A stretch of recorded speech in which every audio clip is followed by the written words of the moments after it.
کیونکہ وجہ یہ تھی کہ وہ پہاڑی ایسی جگہ پر تھی کہ مکہ کے کافروں کی فوج اگر چاہتی تو اس پہاڑی کے راستے سے پیچھے سے آ کر مسلم فوج پر چپکے سے حملہ کر سکتی تھی۔ لہٰذا حضور اکرم صلی اللہ علیہ وسلم نے اسی وجہ سے اس پہاڑی پر چند صحابہ کو کھڑا کر دیا تھا تاکہ کافر ادھر سے کسی بھی صورت میں حملہ نہیں کر سکیں۔ دوستو، بہت خطرناک جنگ ہوئی۔ مسلمانوں نے گنتی میں کم ہونے کے باوجود بھی مکہ کے کافروں کو دھول چٹا دی، لیکن یقیناً خدا تعالیٰ کو کچھ اور ہی منظور تھا۔ جن چند لوگوں کو اسلام کے پیغمبر یعنی حضور اکرم صلی اللہ تعالیٰ علیہ وسلم نے پہاڑی کے راستے پر کھڑا کیا تھا، ان لوگوں نے جب دیکھا کہ مسلمان جنگ جیت گئے ہیں اور کافروں کے مال کو لوٹنے لگے ہیں، تو ان لوگوں میں سے زیادہ تر لوگوں نے بھی اپنی جگہ چھوڑ دی اور میدان میں آ کر خوشی منانے لگے۔ اس کا نتیجہ یہ ہوا کہ خالد بن ولید، جو اس وقت کافروں کی فوج میں شامل تھے اور اس وقت کافر ہوا کرتے تھے اور جنگ میں بھی بہت زیادہ مہارت رکھا کرتے تھے، انہوں نے اپنے چند لوگوں کے ساتھ میں پیچھے سے مڑ کر اس پہاڑی والے راستے سے مسلمانوں پر دوبارہ حملہ کیا۔ یہ اتنا خطرناک حملہ تھا کہ مسلمانوں کو کچھ سمجھ ہی نہیں آیا کہ آخر یہ کیسے ممکن ہو گیا۔ خالد بن ولید نے اپنی تلواروں سے لگاتار کئی صحابہ کو شہید کر دیا اور دیکھتے ہی دیکھتے پوری جنگ کا نقشہ بدل گیا۔ وہ جنگ جو مسلمان جیت چکے تھے اب ان کی ہار میں بدل چکی تھی، اور یہ سب کچھ ہوا تھا خالد بن ولید کی مہارت کی وجہ سے، جو اس وقت کافر ہوا کرتے تھے۔ دوستو، صلح حدیبیہ کے بعد حضرت خالد بن ولید اکثر پریشان رہنے لگے تھے، اور ان کی پریشانی کی صرف ایک ہی وجہ تھی، اور وہ وجہ تھی اسلام کی دن و دن ترقی ہونا۔ دوستو، وہ ہمیشہ سوچتے رہتے تھے کہ آخر کیا وجہ ہے کہ کافروں نے کئی بار مسلمانوں کو جنگ کے میدان میں چیلنج کیا ہے، لیکن کافروں نے ہمیشہ اچھے ہتھیار اور اچھے جنگجو اپنے پاس ہونے کے باوجود بھی ہمیشہ مسلمانوں سے منہ کی کھائی ہے۔ ان کے دماغ میں عجیب عجیب باتیں آیا کرتی تھیں۔ وہ سوچتے تھے کہ آخر کیا وجہ ہے کہ مسلمان ہمیشہ ہم سے جیت جاتے ہیں؟ کہیں ایسا تو نہیں کہ مسلمانوں کے ساتھ کوئی غیبی طاقت ہو؟ کبھی ان کے دماغ میں آتا کہ کہیں ایسا تو نہیں کہ محمد سچ میں ہی اللہ کا رسول ہو؟ دوستو، حضرت خالد بن ولید ان تمام باتوں سے پریشان ہی تھے کہ اچانک سے ایک دن ان کے بڑے بھائی کا ان کے پاس ایک خط آتا ہے۔ اس خط میں لکھا ہوا تھا کہ اے خالد، تم کہاں ہو؟ حضرت محمد صلی اللہ علیہ وسلم نے مجھ سے تمہارے بارے میں پوچھا ہے کہ آخر خالد کہاں ہے۔ اس خط میں ان کے بھائی نے لکھا تھا کہ میں چاہتا ہوں کہ تم اس اندھیری دنیا سے نکل کر اسلام کی روشنی کی طرف آؤ اور اسلام میں داخل ہو جاؤ۔ یہ خط پڑھتے ہی حضرت خالد بن ولید کے اوپر اس خط کا اتنا خطرناک اثر ہوا کہ آپ فوراً پیغمبر محمد صلی اللہ تعالیٰ علیہ وسلم کی طرف روانہ ہوئے اور ان کی خدمت میں حاضر ہو کر اسلام قبول کر لیا، یعنی اسلام دھرم میں شامل ہو گئے۔ دوستو، حدیثوں کی کتاب میں آتا ہے کہ پیغمبر محمد مصطفیٰ صلی اللہ علیہ وسلم نے رومن امپائر کی طرف یعنی سیریا کی طرف، جسے پہلے ملک شام کہا جاتا تھا، اپنا ایک ایلچی روانہ کیا، لیکن رومن امپائر نے اپنے غرور و گھمنڈ میں آ کر مسلمانوں کے اس ایلچی کو قتل کر دیا۔ اور ظاہر ہے کہ پہلے کے دور میں کتنا بھی خطرناک دشمن ہو لیکن ایلچی کو وہ قتل نہیں کیا کرتا تھا، کیونکہ ایلچی کو قتل کرنے کا مطلب ہوا کرتا تھا جنگ کا کھلم کھلا اعلان کرنا۔ جب مسلمانوں کا ایلچی قتل کر دیا گیا تو حضور نے بھی مدینے سے صحابہ کی ایک بڑی فوج کو جنگ کے لیے سیریا کی طرف روانہ کیا اور اس جنگ کا سپہ سالار بنایا حضرت زید بن حارثہ کو۔ دوستو، زید بن حارثہ حضور اکرم صلی اللہ تعالیٰ علیہ وسلم کے منہ بولے بیٹے بھی تھے، اور یہ وہ واحد صحابی ہیں کہ جن کا نام قرآن میں بھی آیا ہے۔ اور حضور نے جاتے ہوئے صحابہ کو یہ نصیحت فرمائی کہ اگر زید شہید ہو جائے تو اس کے بعد اپنی فوج کا سپہ سالار جعفر کو بنا دینا، اور اگر جعفر بھی شہید ہو جائے تو اپنی فوج کا سپہ سالار عبداللہ بن رواحہ کو بنا دینا، اور اگر وہ بھی شہید کر دیا جائے تو اس کے بعد جس پر تم لوگ متفق ہو جاؤ اسی کو اپنا سپہ سالار بنا دینا۔ حضور نے یہ نصیحت کر کے سیریا کی طرف اپنے لشکر کو روانہ کیا، اور حضور صلی اللہ علیہ وسلم مسجد نبوی میں اپنے چند صحاباؤں کے ساتھ مدینے شہر میں بیٹھ گئے۔ ایک طرف سیریا میں جنگ ہو رہی تھی اور دوسری طرف حضور مدینے میں پوری جنگ کا نقشہ اپنے صحابہ کو بیٹھ کر بتا رہے تھے۔ بڑی ہی خطرناک جنگ ہوئی اور حضور رو رہے تھے اور اپنے صحابہ سے کہہ رہے تھے کہ جنگ میں اب زید کو شہید کر دیا گیا ہے، اسلامی فوج کا جھنڈا اب جعفر بن طیار کے ہاتھ میں آ گیا ہے۔ تھوڑی دیر بعد حضور رو رہے تھے اور کہہ رہے تھے کہ جعفر کو بھی شہید کر دیا گیا ہے اور اب جنگ کا جھنڈا عبداللہ بن رواحہ کے پاس آ پہنچا ہے۔ اس کے بعد حضور نے فرمایا عبداللہ بن رواحہ کو بھی شہید کر دیا گیا ہے، اور تمام لوگوں کے متفق ہونے کے بعد حضرت خالد بن ولید کے ہاتھ میں اسلام کی فوج کا جھنڈا دے دیا گیا ہے۔ دوستو یہ پہلا موقع تھا کہ جب حضرت خالد بن ولید کے ہاتھ میں اسلامی فوج کی سپہ سالاری تھی، کیونکہ اس سے پہلے تو وہ کافر ہوا کرتے تھے۔ لہٰذا جب اسلام کا جھنڈا حضرت خالد بن ولید کے ہاتھ میں آیا اور اس چیز کو رومن امپائر کی فوج نے دیکھا تو ان کی آدھی ہمت تو حضرت خالد بن ولید کو دیکھ کر ہی ٹوٹ گئی تھی۔ اس کی وجہ یہ تھی کہ دور دور کے لوگ اس بات کو جانا کرتے تھے کہ مکہ کے مشرکین میں ایک خالد نام کا ایسا جنگجو موجود ہے جو اپنے سامنے کسی کو نہیں ٹکنے دیتا ہے۔ ظاہر ہے اب یہ اسلام میں داخل ہو چکے تھے اور اب یہ اسلامی فوج میں تھے، لیکن اپنی پرانی جنگی مہارتوں کو کبھی نہیں بھولے تھے۔ دوستو بہت خطرناک جنگ ہوئی اور حضرت خالد بن ولید کی سپہ سالاری میں مسلمانوں نے یہ جنگ جیت لی، اور اس جنگ میں حضرت خالد بن ولید اتنے جوش کے ساتھ لڑے اور اتنی خطرناک طریقے سے لڑے کہ اس جنگ میں حضرت خالد بن ولید رضی اللہ تعالیٰ عنہ کے ہاتھ سے 9 تلواریں ٹوٹ گئی تھیں۔ دوستو سوچئے 9 تلواریں، یقیناً ایک تلوار بھی کسی مرد کے ہاتھ سے ہی ٹوٹ سکتی ہے، اور جس کے ہاتھ سے 9 تلواریں ٹوٹیں، سوچئے اس نے اس جنگ میں کتنے لوگوں کو قتل کیا ہوگا۔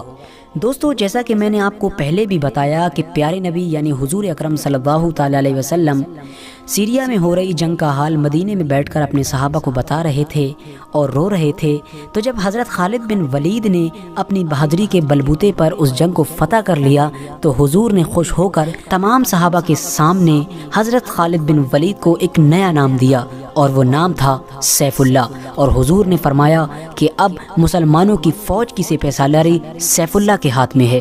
دوستو سیف اللہ کا مطلب ہوتا ہے اللہ کی تلوار۔ حضور نے تمام صحابہ کو جنگ کی فتح کی خوشخبری سنائی۔ یہ جنگ بعد میں جا کر جنگ موتا کے نام سے مشہور ہوئی تھی۔ دوستو ظاہر ہے کہ حضرت خالد بن ولید کا ذکر ہو اور جنگ یمامہ کا ذکر نہ ہو، یہ تو ممکن ہی نہیں ہے۔ حضرت خالد بن ولید کی سب سے مشہور جنگ جنگ یمامہ ہے۔ یہ وہ جنگ تھی کہ جو مسلمانوں نے ایک ایسے شخص سے لڑی تھی کہ جس نے حضور اکرم صلی اللہ تعالیٰ علیہ وسلم کی وفات کے بعد، یعنی جب حضور اس دنیا سے ظاہری طور پر انتقال کر گئے تھے، تو اس نے نبوت کا دعویٰ کر دیا تھا اور اس نے کہا تھا کہ میں بھی نبی ہوں۔ اس کا نام تھا مسیلمہ کذاب۔ یقیناً یہ جنگ بہت خطرناک تھی، کیونکہ مسلمانوں کے سامنے کوئی چھوٹی موٹی فوج نہیں تھی بلکہ بہت بڑی فوج تھی۔ اس فوج کی تعداد تھی تقریباً 50 سے 60 ہزار، لیکن ظاہر ہے کہ مسلمان بھلے ہی کم تھے لیکن ان کا سپہ سالار ایسا خطرناک انسان تھا جس کا نام تھا حضرت خالد بن ولید۔ حضرت خالد بن ولید نے اپنے پیتروں اور ہوشیاری سے مسیلمہ کذاب کی اتنی بڑی فوج میں تباہی مچا دی اور وہ لوگ گھبرا کر اپنے قلعوں میں واپس بھاگنے پر مجبور ہو گئے۔ حضرت خالد بن ولید نے ان کے قلعوں کو چاروں طرف سے گھیر لیا اور مسیلمہ کذاب کو قتل کر دیا گیا۔ اس کے بعد یہ جنگ بھی جیت لی گئی۔ حضرت خالد بن ولید حضرت ابوبکر صدیق کی خلافت کے پورے دور میں مسلمانوں کے آرمی چیف بنے رہے، یعنی مسلم فوج کے سپہ سالار بنے رہے، لیکن جب جنگ یرموک کا وقت آیا اور اس وقت تک حضرت ابوبکر صدیق کی وفات ہو گئی تھی اور حضرت عمر فاروق اعظم رضی اللہ تعالیٰ عنہ مسلمانوں کے خلیفہ بن چکے تھے، تو حضرت عمر رضی اللہ تعالیٰ عنہ نے حضرت خالد بن ولید کو مسلمانوں کے آرمی چیف کے پد سے ہٹا دیا۔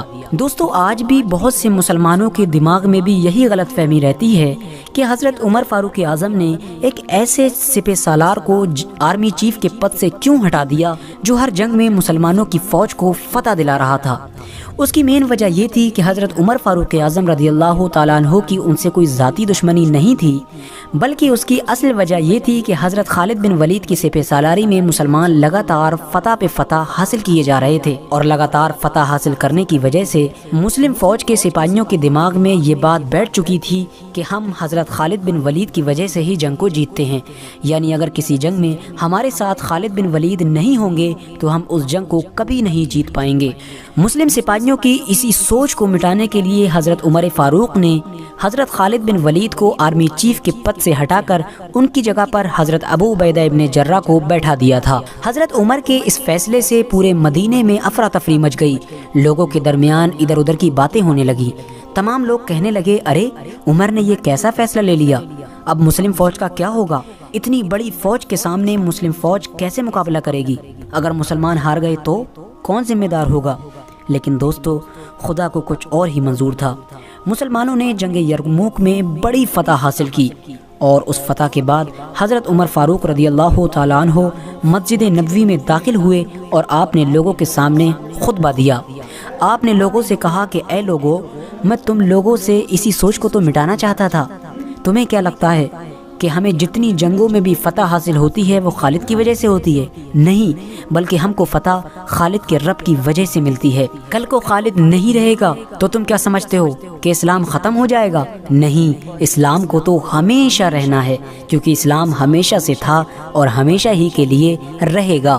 میرے پیارے دوستو، حضرت خالد بن ولید نے اپنی پوری زندگی میں تقریباً 200 جنگیں لڑی تھیں، اور یہ دنیا کے پہلے ایسے آرمی چیف تھے کہ جنہوں نے اپنی پوری زندگی میں ایک بھی جنگ نہیں ہاری تھی۔ یہاں تک کہ وہ ایک جنگ جو انہوں نے کافروں کی طرف سے مسلمانوں کے خلاف لڑی تھی، یعنی جنگ احد، اس میں بھی ان کو فتح حاصل ہوئی تھی۔ اسلام میں داخل ہونے کے بعد یہ تقریباً 7 سے 8 سال لگاتار کافروں سے جنگ لڑتے رہے تھے۔ اپنی زندگی کے آخری وقت میں یہ بیماری کی وجہ سے بستر پر آ گئے تھے۔ اس کے بعد تمام صحابہ ان کی چارپائی کے ارد گرد کھڑے ہوئے تھے۔ حضرت خالد بن ولید اس بستر پر لیٹ کر زارو قطار رو رہے تھے۔ صحابہ نے پوچھا، اے خالد بن ولید، تم کیوں رو رہے ہو؟ حضرت خالد بن ولید فرماتے ہیں کہ میرے جسم پر کوئی بھی ایسا حصہ نہیں ہے جہاں پر کسی تلوار یا نیزے کا نشان نہ ہو۔ میں نے اپنی زندگی میں سینکڑوں جنگیں لڑی ہیں، لیکن اس کے باوجود بھی آج میں بستر پر ایک بوڑھے اونٹ کی طرح مر رہا ہوں۔ میری بھی خواہش تھی کہ میں کسی جنگ میں قتل ہو کر ایک شہید کا درجہ حاصل کروں، لیکن ایسا نہیں ہو سکا۔ وہاں پر موجود صحابہ نے حضرت خالد بن ولید رضی اللہ تعالیٰ عنہ سے کہا کہ اے خالد بن ولید رضی اللہ تعالیٰ عنہ، ایسا کیسے ہو سکتا تھا؟ کیونکہ اللہ کے نبی نے آپ کو سیف اللہ یعنی اللہ کی تلوار کا لقب دیا ہے۔ اگر آپ کسی جنگ میں شہید ہوتے تو کافر کہتے کہ دیکھو اللہ کی تلوار ٹوٹ گئی، تو یقیناً جب آپ اللہ کی تلوار ہیں تو ایسا نہیں ہو سکتا تھا کہ آپ کو کوئی بھی قتل کر سکے۔ دوستو، اپنی آج کی اس ویڈیو کا ہم یہیں پر اختتام کرتے ہیں۔ ویڈیو پسند آنے کی صورت میں ویڈیو کو لائک کر کے اپنے دوستوں احباب کے ساتھ ضرور شیئر کریں، اور اسی طرح کی ہسٹوریکل اور تاریخی ویڈیوز دیکھنے کے لیے ہمارے چینل کو بھی سبسکرائب کر لیں۔ السلام علیکم ورحمۃ اللہ وبرکاتہ۔ وعلیکم السلام۔ Oh God, this is what everyone needs to know کہ مسلم جو اسلامک ہسٹری ہے وہ کتنی رچ ہے۔ پر ایک بات جو میرے دل میں کانسٹنٹلی کھٹکتی ہے وہ یہ ہے کہ یار اتنی ساری جنگیں ہوئی ہی کیوں انسان نے اتنی لڑائیاں لڑی؟ مطلب سب شانتی سے بھی رہ سکتے تھے نا، peacefully, but this is not how it happened. اب دیکھو، سیدھی سی بات ہے کہ اسلام تو ہمیشہ رہے گا، زندگی بھر رہے گا، اور جب بھی کوئی کوشش کرے گا نا اسلام کو مٹانے کی، وہ خود مرے گا۔ ایکچولی وہ خود مٹ جائے گا، کیونکہ اسلام ایک سچا دین ہے نا۔ پر ایک بات جو مجھے سمجھ نہیں آتی وہ یہ ہے کہ لوگ فائٹ کرتے کیوں ہیں؟ لوگ ایک غلط اپروچ کے ساتھ ہی کیوں آتے ہیں کہ نہیں یہ تو خراب مذہب ہے، یا ختم کرو، لڑائی کرو، جنگیں کرو۔ کیوں کرو یار؟ خوش رہو نا سب ایک ساتھ مل جل کر پیار سے۔ اور بہت سارے نان مسلمس کو کنفیوژن رہتا ہے کہ مسلمس کی جو کتاب ہے قرآن پاک، اس کے اندر یہ لکھا ہے کافروں کو مارو، but I know the reality, I have read that verse جس کے اندر یہ لکھا ہے کافروں کو مارو، پر کب؟ جب جنگ چل رہی ہو۔ اور بھائی صاحب، جب جنگ چل رہی ہوتی ہے نا تو ایک کافر بھی مسلمان کو مار رہا ہوتا ہے۔ کافر کا مطلب ہوتا ہے نان مسلمس، کوئی گالی نہیں ہے یہ شبد۔